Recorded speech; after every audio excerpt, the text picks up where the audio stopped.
নমস্কার বন্ধুরা, দেখো ধনেপাতার বড়া করব। এখানে বেসন, কালো জিরে, চাল গুঁড়ো, একটু নুন, অল্প একটু 2-4টে চিনি দানা আর লঙ্কা গুঁড়ো দিয়ে মেখে রেখেছি। খাবার সোডা দিয়ে ভালো করে মেখে রেখেছি।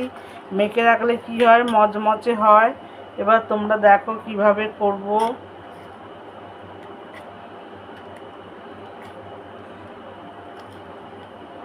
তেলটা গরম হয়ে গেছে, এই দিয়ে দিলাম তেলের মধ্যে।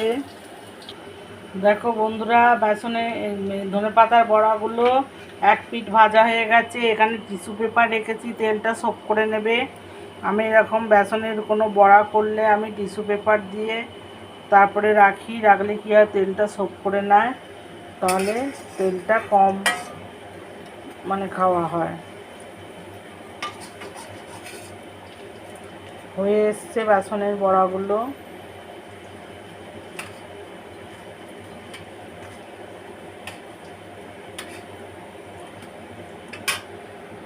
দেখো বন্ধুরা, ধনেপাতার বড়াগুলো এরকম হয়েছে।